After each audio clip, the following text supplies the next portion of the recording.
It's a classic adolescent power fantasy, the young mind of a teenager trapped in the body of an adult who just happens to be in near superhuman physical condition and, from outer space, wielding one of the most powerful weapons in the galaxy, entrusted with the responsibility of leading the last members of your species, your position of authority bestowed upon you, not because of your demonstrated skills or abilities, but as your birthright. All the power and status, zero effort. Also, fur and other kitty cat powers. Hi, I'm Dan Larson, and this is Bandai Classic Lion-O versus Mattel Classic Lion-O. Both figures are classic because they're both styled after the look of the cartoon that ran in the 80s as opposed to the rebooted version from 2011.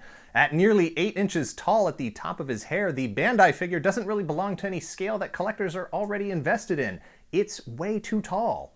It's nearly 2 full inches taller than a Marvel Legends Deadpool, and even when set against a line like Marvel Select, he's taller than Colossus.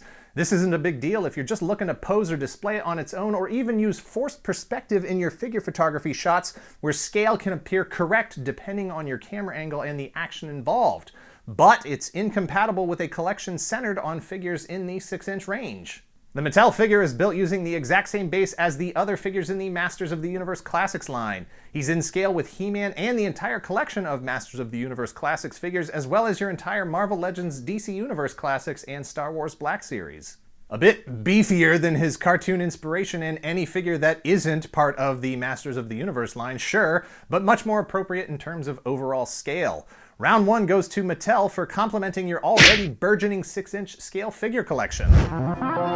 Both figures have all the same joints, except Bandai adds a second joint in the knee, a wrist hinge that rotates, allowing it to move both vertically and horizontally, and a true thigh swivel. While Mattel has a thigh swivel, it's all the way up at the hip joint, which is already limited in range of movement due to a pair of rubbery Thunderpants that Lion-O is wearing to give his trunks that classic look. The Beefcake 2000 muscles of the Mattel figure don't allow for the same kind of freedom of movement that the lean proportions of the Bandai figure do. Bandai would be articulation perfection if only he had a second joint in his elbow and maybe a butterfly shoulder hinge, but compared to the Mattel figure, it's no contest. Round 2 is a decisive win for Bandai. Bandai's Lion-O is a smooth, shiny, brightly colored figure. No effort whatsoever is made to reflect actual textures or soft materials over hard surfaces. And while the Bandai figure is supposed to be homage to the cartoon aesthetic, it borders on cartoon-ish, which is exaggerated when directly compared to the Mattel figure. The color palette for Mattel's figure is softer and less visually intense. Mattel's Lion-O has a head that is more detailed, but ultimately gets betrayed by the sloppiness of the paint job. Maybe the Mattel figure was produced at the same factory that Hasbro uses, maybe the line was rushed, maybe I just got a bad sample. But the number of spots where the paint on this figure have either been misaligned, smeared, or scratched off before it was even taken out of the box is disappointing. I prefer the color scheme of the Mattel, but the precision of the Bandai, other than the wonky eyes on my particular sample, stand out, giving round 3 to Bandai. Both figures come with a nearly identical assortment of accessories: extended Sword of Omens, short version of Sword of Omens that fits into the claw shield, and an extra non-claw shield wearing left hand. Mattel also adds a totally unnecessary extra left hand that is nearly identical to the other non-claw shield wearing left hand for reasons that are unknown to me. It is so very slightly different that it seems like a mistake. 3 left hand options and only 1 for the right hand? Hard to count that as a point in favor of the Mattel figure. Bandai and Mattel took different approaches to allowing Lion-O to keep the claw shield and shortened Sword of Omens on his hip. Bandai has a blue strap attachment that fits into the claw shield with a peg that connects to his hip. Mattel forgoes any sort of strap and just includes a second claw shield molded with an even shorter, shortened Sword of Omens that clips to a peg on his belt. And as for the claw shields themselves, they don't even look like they're supposed to be the same accessory. That may be a deciding factor for you, but as far as round 4 is concerned, it's a draw.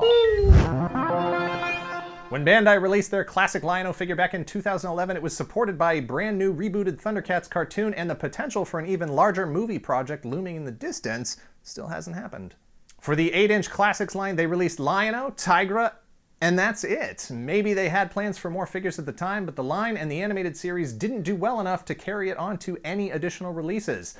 Combo that with the fact that they don't fit scale-wise with any other line, and you're left with these 2 figures by themselves for eternity.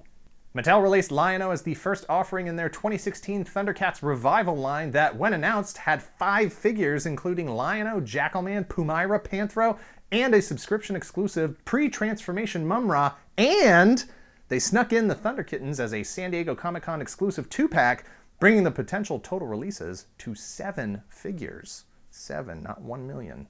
And while Mattel announced in July of 2016 that the line is officially canceled after the subscription figures are completed, don't forget that the Thundercats is practically part of the Masters of the Universe Classics, so they already fit both in terms of scale and design to the pre-existing 100+ figures in that line. Not to mention that Super 7, who have already taken over from Mattel on Masters of the Universe Classics, are working to also take over Thundercats as well. This means that there could still be more figures released next year. As a standalone figure, Bandai's 8-inch 2011 Lion-O is an excellent piece, but in the grand scheme of who owns the future, the title goes to Mattel's 2016 Lion-O. Not the first of his name, but the first of more Thundercats to come. Thanks for watching. Please hit like, hit subscribe if you haven't already, and if you have, accept our thanks and proceed to share this video or any of our other offerings with your friends, family, and coworkers.